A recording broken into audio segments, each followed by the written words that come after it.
Hi mga ka-Zizal! So we're back again. So I am Ivy. I am Almira. I am Sherry. I am Amanda.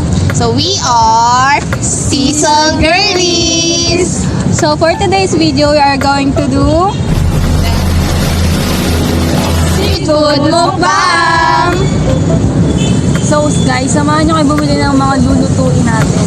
So tara na! Hi mga ka-Cecil! So ito na po yung mga pinamili namin.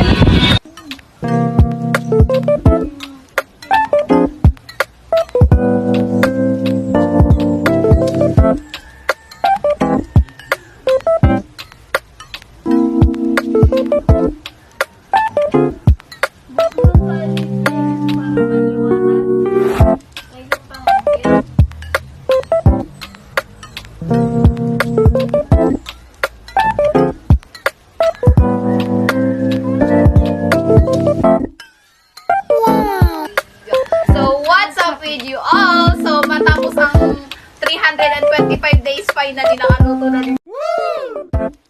Ano yung mga niluto natin dyan, guys? We have here fries, Yum. Fishball, hotdog, kwek-kwek, and squid ball. So we have here different sausawan. Yung malamang. syempre may toasted and ice cream. So, let's eat, guys! First bite, mga ka-Zizal! So, may mga questions dito nakalagay. So, bubunot kami din. Sasagutin namin. So, first question.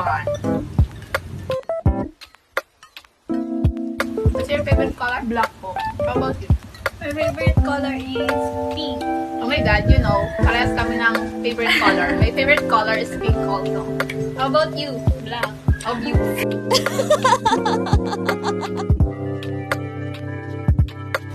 Saka yun, single pa ako. Takot ako mag-commit. Biggest fear in love, mag-commitment. Yan. As in, wala pa. Siyempre, single pa rin naman ako. Ayoko masaktan. Mawalan. Siguro yung maulit yung dati.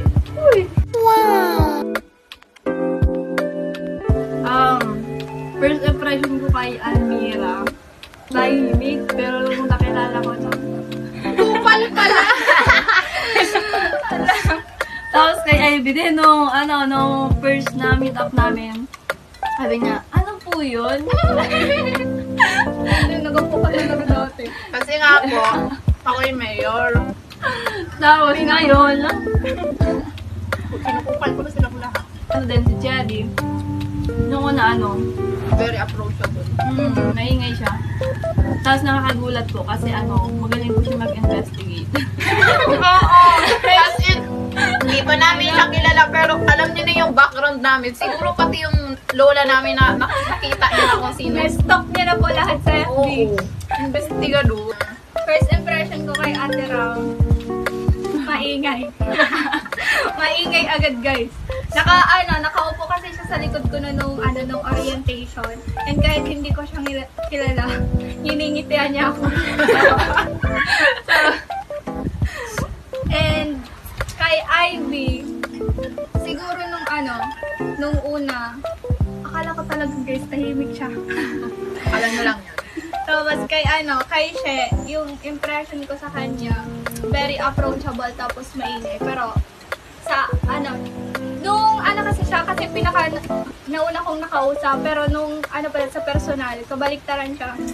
Hindi siya maingay, guys. Ano po siya? Kung hindi mo siya kakausapin, di ka rin kanya kakausapin. Si Ate Ram kasi during orientation, hindi ko naman siya kanila talaga ato. Siguro nung ID pictorial. Chinika ko ni bakla, nagpapaguess ng age niya. Kaba akong panguhula. Tinawag ko pa siyang ate. Tinawag niya po akong ate without knowing na. Ako pala yung bungso sa amin. Yeah. So, siguro yung first impression sa kanya, very approachable. Then, parang makakasundo ko. Partner in crime pala. So, kay Almira naman, First impression. Hala! May background na kasi ako kay Almira dati. Si Cherry. Cherry. Diyos me, Marimar, perfect 10 out of 10. Ako po ang gumawa ng GC ng BEd 1E. Alam niyo po ba na piniem niya ako? Tinatanong niya ako kung may GC na raw. Mukha ba? Very So, gumawa kami ng GC. Very approachable siya sa chat. Yun. Naging close ko siya. Palagi ko siyang kasama. Sa akin naman, first impression ko talaga kay Ate Ram, sabi ko, feeling ko talaga maingay ito. Tapos, turo naman talaga. Tapos, mahilig siya sa mga sa may pahula-hula pa natin. Ganito nga secret, gano'n. Kasi na-meet ko siya sa pictorial na. Tapos, kay Mira naman, unang kita ko sa kanya during sa gabay. Sabi ko, since katabi niya yung si Shawet, sabi ko, parang si Mira ngayon yun. Nakita ko yung parang president yun dun sa RT. Kita nyo guys! Bago niya talaga kami makita sa Kasi sabi ko, alam niya lahat. kulot kasi yung hair niya. So sabi ko, parang yun yung mahinhi na babae. Naman, Ivy. Nung una kasi na wala pa kaming GC, siya yung unang tiningnan ko sa master list. Sabi ko, mukhang sa Maura Raw. Tapos tiningnan ko yung mga background niya. Sabi ko, mukhang magaling to sa lahat. Kaya siya yung piniem ko. Tapos sabi ko, parang feeling ko may GC na. Like parang napipil ko na ako na lang hindi kasama sa GC. Kaya siya yung piniem ko. Tapos sabi ko, mukhang tumabay ito. Tapos mas approachable din. Ganun. First interaction namin together kami. Kasama namin si Shawet. Alam mo, nag-picture-picture agad kami. Grouping. With matching, lumakay sa jeep. Tapos siya, sumakay. Wala nang space. Kaya doon siya sa lapag nila. Lapag doon siya, sumakay.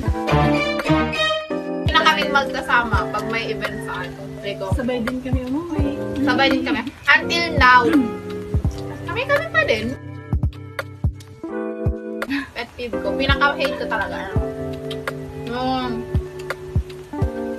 tinatawag natin na yung Filipino values na Filipino time.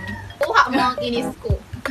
Send kami guys ng pet PBI.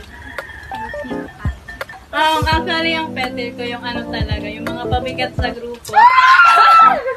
Kasi nakakainis kasi kapag ikaw na lang lahat yung gumagalaw sa isang groupings baga. Buti sila walang ginawa, tapos ikaw nagpapapagod, same pa rin yung grades sa iba. Ganun na din sa kanila. Yung cut sa Takot po siya sa kumakain ako, biglang pumato. Depende kasi, may times kasi na per day ako binibigyan, may times din kasi na per week or per month. Naman, yung 50 pesos, kasya na siya sa isang araw. Since pamasahe lang naman, and hindi ako masyadong bumibili ng mga pagkain. ang gusto sana talaga sa akin ibigay na allowance is per week na. Pero sabi ko per day kasi hindi ko siya kaya i-budget na per week. 100 po. Per day, 150. Kasya na rin sa akin. May sariling pera din ako eh. Pamasahe lang yun. Kaso, para, Pero if ako, pusa. Gusto ko maging unicorn. Pusa na lang Bakit? para para may mahabang buhay. So, mga kasisal, mag-dessert na tayo. So, we have here ice cream with 3 flavors.